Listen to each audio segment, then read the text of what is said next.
الكريم قال الله تبارك وتعالى في كلامه المجيد أعوذ بالله من الشيطان الرجيم بسم الله الرحمن الرحيم لولا إذ سمعتموه قلتم ما يكون لنا أن نتكلم بهذا سبحانك هذا بهتان عظيم صدق الله العلي العظيم.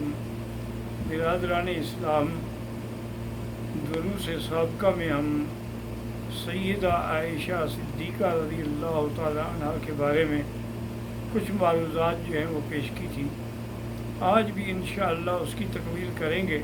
سیدہ عائشہ صدیقہ رضی اللہ تعالی عنہ کے بے انتہا کمالات ہیں. سب سے پہلے احادیث مبارک میں ہے کہ حضور ایک سفر میں تھے.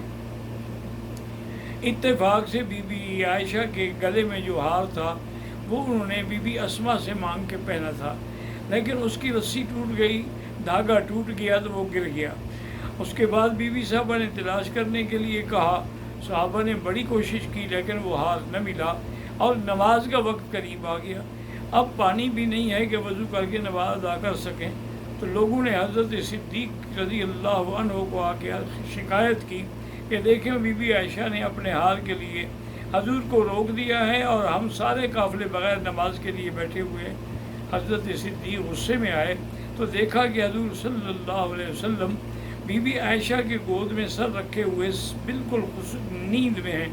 تو حضرت صدیق نے غصے میں آ کر بی بی عائشہ کو پشت میں بھی اور ان کے پسلیوں میں بھی زور سے گھونسا مارا. بی بی عائشہ فرماتی ہیں کہ مجھے بڑی تکلیف ہوئی، لیکن میں نے برداشت کیا کہ حضور کی نیند میں خلل نہ آ جائے. اور اس کے بعد حضرت صدیق نے فرمایا عائشہ ابست رسول اللہ صلی اللہ علیہ وسلم، تو اپنے حضور کو روک کر سب کی نمازوں کی مشکل پیدا کر دی ہے.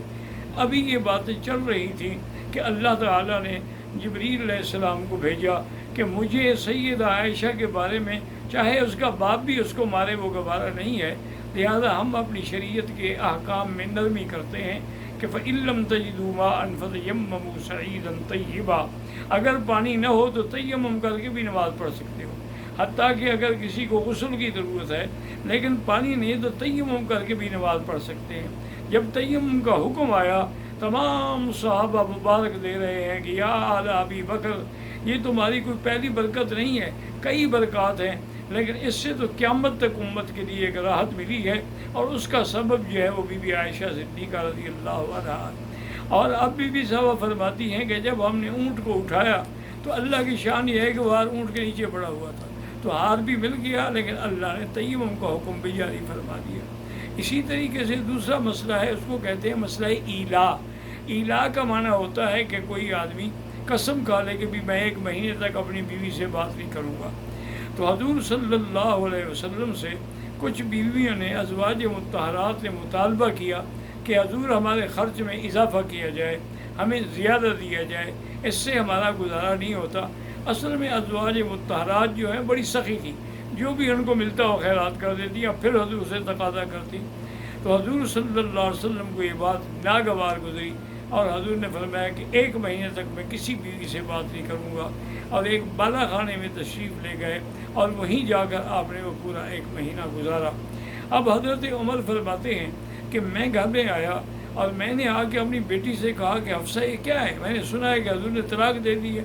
انہوں نے کہا عمر تم کیوں جھگڑتے ہو، یہ خامند اور بیوی کا معاملہ ہے، تم درمیان میں کیوں دخل دیتے ہو. حضور نے ہمیں طلاق نہیں دی ہے بلکہ نہ بولنے کی قسم کھائی ہے. حضرت عمر فرماتے ہیں کہ میں آیا، میں بالا خانے کے نیچے کھڑے ہو کے میں نے خادم سے کہا کہ اجازت مانگو، لیکن حضور نے اجازت نہیں دی. دوبارہ میں نے اذن مانگا، حضور نے اجازت نہیں دی. تیسری دفعہ میں نے زور سے آواز کے ساتھ اذن مانگا، حضور پاک میری آواز سن کے پہچان گئے اور فرمایا کہ عمر کو اوپر آنے دو. حضرت عمر فرماتے ہیں کہ جب میں آپ کے بالا خانے میں پہنچا تو میں نے دیکھا کہ اللہ کا نبی ایک عام چٹائی پہ لیٹا ہوا ہے اور گھر کے اندر کیا ہے ایک مشکیزہ رکھا ہوا ہے اور کوئی جائیداد ہی نہیں ہے. تو میرے آنسو نکل آئے. میں نے کہا یا رسول اللہ، کیسر و کسریٰ کی طاقت کو اور دولت کو دیکھیں، اور آپ تو دین و دنیا کے بادشاہ ہیں، لیکن آپ کا یہ عالم ہے. آپ نے فرمایا ما ترضیٰ یا عمر، کیا عمر تم اس بات پہ راضی نہیں ہو؟ لہم الدنیا ولنا الآخرہ، ان کو دنیا کی نعمتیں ملیں اور ہمیں آخرت کی نعمت ملے۔ اور اس کے بعد حضرت عمر رضی اللہ تعالیٰ کہتی ہیں کہ میں نے دیکھا کہ حضور چونکہ بڑے اداس ہیں، میں نے کہا کوئی ایسی بات کروں جس سے حضور خوش ہو جائے۔ میں نے کہا یا رسول اللہ، عورتوں کو تو آپ نے سر پہ چڑھا دیا ہے نا، ورنہ ہم قریش ان کو بالکل لکڑی کی طرح سیدھا کر کے رکھتے تھے، آپ نے ان کو اتنا ہمارے سروں میں بٹھا دیا ہے کہ اب ہر بات کا مقابلہ کرتی ہیں اور جواب دیتی ہیں۔ حضور صلی اللہ علیہ وسلم مسکرا اٹھے۔ میں نے کہا حل طلقت یا رسول اللہ، کیا آپ نے اپنی بیویوں کو طلاق دی؟ میں نے ما طلق، تو میں نے تو کوئی طلاق نہیں دی، میں نے تو قسم کھائی تھی کہ 1 مہینہ نہیں بولوں گا، یہ طلاق نہیں، یہ ایلا ہے۔ تو حضرت عمر کہتے ہیں میں خوش ہو گیا اور میں نے خوش ہو کے نعرہ بلند کیا اللہ اکبر کا، تاکہ صحابہ جو مسجد نبوی میں بیٹھے ہوئے رو رہے تھے کہ ہمارے ماؤں کو طلاق ہو گئی ہے، وہ بھی خوش ہو جائیں۔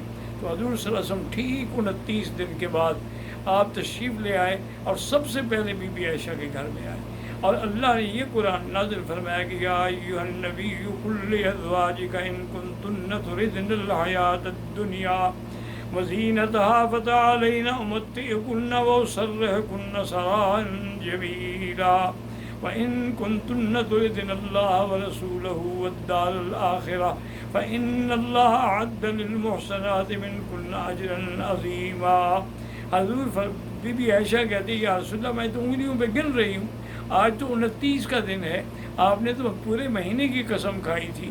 آپ نے فرمایا عائشہ، مہینہ کبھی 29 کا ہوتا ہے اور کبھی 30 کا ہوتا ہے، تو یہ مہینہ 29 کا، میں نے اپنی قسم پوری کی ہے۔ اللہ نے یہ حکم دیا ہے کہ اگر تم چاہتے ہو طلاق لینا تو آئیں، میں خوشی سے تم لوگوں کو طلاق دینے کے لیے تیار ہوں۔ اگر تمہیں اللہ اور رسول اور قیامت چاہیے تو پھر اسی طرح صبر و شکر کر کے گزارا کرنا پڑے گا، قیامت میں اللہ تمہارے لیے بہت بڑی مغفرت اور اجر عظیم عطا فرمائیں گے۔ فرمایا عائشہ جلدی نہ کرنا جواب دینے میں،